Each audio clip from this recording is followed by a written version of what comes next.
Next topic है वो है टेंजेंशियल एक्सेलरेशन का।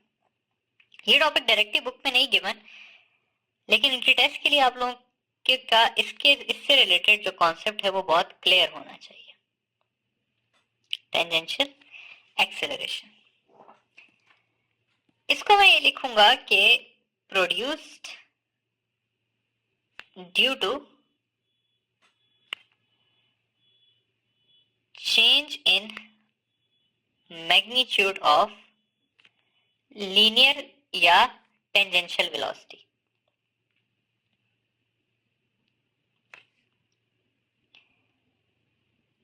क्या मतलब है इसका? इसका ये मतलब है कि अगर हम एक सर्कल ले लें, ठीक है, और सर्कल पे मैं कहूं कि ये मेरे पास डिफरेंट पॉइंट्स की टेंजेंशियल वेलोसिटी है, ठीक है, और मैं कहूं कि ये बॉडी रोटेट करते हुए अपनी टेंजेंशियल वेलोसिटी यानी कि वो तेज हो रही है। मैं कहता हूं यहाँ पर 5 मीटर पर सेकंड है, यहाँ पर 10 मीटर पर सेकंड है, यहाँ पे 15 मीटर पर सेकंड है, तो आप लोग देखें कि इसकी वेलोसिटी क्या कर रही है, चेंज कर रही है, ठीक है। तो टेंजेंशियल एक्सेलरेशन जो बनेगी वो मेरे पास बनेगी change in tangential velocity divided by time. तो अगर ये वेलोसिटी चेंज हो रही है तो टेंजेंशियल एक्सेलरेशन होगी, ठीक है, और अगर नहीं हो रही तो क्या होगी, नहीं होगी। फाइनली जो है वो बात कर लेते हैं जरा सी इसके डायरेक्शन के बारे में कि इसका डायरेक्शन किस तरफ होगा, ठीक है। तो डायरेक्शन के लिए क्या है कि डायरेक्शन मैटर करता है कि वेदर जो उसकी वेलोसिटी है वो इंक्रीज कर रही है या डिक्रीज कर रही है। फॉर एग्जांपल यहाँ पे मैं कहता हूं कि वेलोसिटी 20 से 15 हो गई और फिर 5 हो गई, तो पहले सर्कल में यानी कि लेफ्ट साइड वाले सर्कल में देखें तो वेलोसिटी इंक्रीज कर रही है जबकि राइट साइड में डिक्रीज कर रही है। रूल क्या है हमारे पास? रूल ये है कि अगर हमारे पास लीनियर वेलोसिटी इंक्रीज कर रही होगी तो v और a का सेम डायरेक्शन होगा, और इसके बरक्स अगर वेलोसिटी हमारे पास डिक्रीज कर रही होगी तो v और a का ऑपोजिट डायरेक्शन होगा,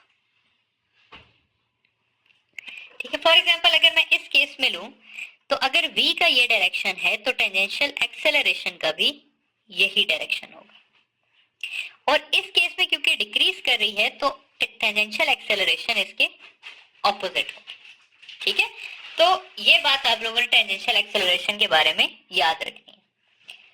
अच्छा, टेंजेंशियल एक्सेलरेशन जो है वो क्यों इंपॉर्टेंट है, वो अब हम आते हैं अपने मेन टॉपिक की तरफ जिसके लिए मैंने आपको ये पढ़ाया है, और उस टॉपिक को मैं नाम देता हूं यूनिफॉर्म एंड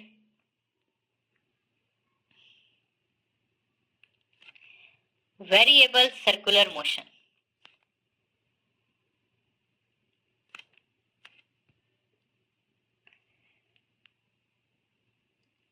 और ये टॉपिक करने के लिए मुझे आपको पहले थोड़ा सा ब्रीफ करना पड़ेगा कि ये क्या है, क्यों है। कोई भी अगर सर्कुलर मोशन है तो उसके अंदर 3 एक्सेलरेशन स्टूडेंट्स पॉसिबल हैं। पहली है जी टेंजेंशियल एक्सेलरेशन, जो कि होती है change in magnitude of tangential velocity की वजह से, यानी कि टेंजेंशियल वेलोसिटी चेंज हो रही है तो टेंजेंशियल एक्सेलरेशन बनेगी। दूसरी एक्सेलरेशन होती है सेंट्रीपिटल एक्सेलरेशन, जो कि हमने पढ़ा था होती है ड्यू टू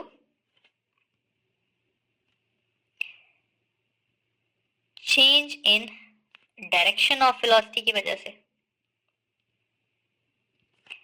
और तीसरी एक्सेलरेशन हमने पढ़ा है एंगुलर एक्सेलरेशन अल्फा, जो कि है चेंज इन एंगुलर वेलोसिटी यानी कि ओमेगा की वजह से, ठीक है। इन तीनों को मैं कलर्स इनके सेपरेट कर देता हूं ताकि आप लोगों को ये फर्क करने में आसान हो। इसको हम कह देते हैं टेंजेंशियल एक्सेलरेशन, पर्पल हम बना देते हैं सेंट्रीपिटल एक्सेलरेशन को, और येलो हम रहने देते हैं अल्फा को, ठीक है। तो ये आ गया हमारे पास। अब मैं 2 एग्जांपल्स लेके चलता हूं और उसके साथ हम डिस्कस करते हैं। पहला मैं कहता हूं जी हमारे पास ये सर्कल है और इसमें जो वेलोसिटी है वो स्पीड है, सॉरी, वो हर पॉइंट पे 5 मीटर पर सेकेंड ही है, हर पॉइंट पे कितनी है, 5 मीटर पर सेकेंड है। इसके मुकाबले में एक और सर्कल है, उसकी जो है वो इंक्रीज कर रही है, यानी कि 5 से 10 हो गई, 10 से 15 हो गई। अब हमने देखना है कि इन दोनों में एक्सेलरेशंस का क्या हिसाब है। सबसे पहले बात करते हैं जी टेंजेंशियल एक्सेलरेशन की। तो इसकी वेलोसिटी जो है, लीनियर वेलोसिटी का मैग्नीट्यूड वो कांस्टेंट है, वो चेंज नहीं हो रहा। तो अगर वो चेंज नहीं हो रहा तो क्या टेंजेंशियल एक्सेलरेशन होगी? नहीं होगी, क्योंकि टेंजेंशियल एक्सेलरेशन क्या है, change in magnitude of terminal वो टेंजेंशियल वेलोसिटी। तो अगर टेंजेंशियल वेलोसिटी हर पॉइंट पे 5 है तो वो कैसे बन सकती है, वो 0 होगी। दूसरी बात कर लेते हैं सेंट्रीपिटल एक्सेलरेशन की। क्या ये वेलोसिटी अपना डायरेक्शन चेंज कर रही है? तो हाँ जी, हमें नजर आ रहा है इस पॉइंट पे ऊपर की तरफ है, इस पॉइंट पे लेफ्ट साइड पे है, इस पॉइंट पे डाउनवर्ड है, तो अपना डायरेक्शन वो चेंज कर रही है। तो अगर चेंज कर रही है तो सेंट्रीपिटल एक्सेलरेशन होगी, जी हाँ होगी। किसके इक्वल होगी? v²/r के इक्वल होगी। फाइनली देख लेते हैं, और इसमें मैं बनाऊं तो सेंटर की तरफ डायरेक्टेड होगी, हर पॉइंट पे ऐसे करके होगी। आखिरी अगर मैं कहूं कि भाई क्या इसके पास अल्फा है, यानी कि एंगुलर एक्सेलरेशन है, तो इसके पास एंगुलर एक्सेलरेशन भी नहीं है, क्योंकि इसका ओमेगा क्या है, कांस्टेंट है। अगर v कांस्टेंट है तो ऑब्वियस सी बात है कि ओमेगा भी कांस्टेंट होगा, और ओमेगा कांस्टेंट होगा तो अल्फा कितना होगा, 0 होगा। तो अगर एक बॉडी यूनिफॉर्म सर्कुलर मोशन में रोटेट कर रही है, यानी कि उसकी जो स्पीड है वो नहीं कम ज्यादा हो रही, तो उसके पास सिर्फ एक एक्सेलरेशन होती है, कौन सी? सेंट्रीपिटल एक्सेलरेशन होती है। अब हम बात करते हैं वेरिएबल स्पीड से मूव करने वाली बॉडी के बारे में। यहां पर अगर आप देखें तो इसकी वेलोसिटी जो है वो वेरिएबल है, वो चेंजिंग है। तो इसके पास क्या टेंजेंशियल एक्सेलरेशन होगी? जी हाँ होगी, क्योंकि इसकी वेलोसिटी पहले 5 थी, फिर 10 हो गई, फिर 15 हो गई। क्या इसके पास सेंट्रीपिटल एक्सेलरेशन होगी? जी हाँ होगी, क्योंकि इतना डायरेक्शन चेंज कर रही है, और सेंट्रीपिटल एक्सेलरेशन टुवर्ड्स सेंटर होगी।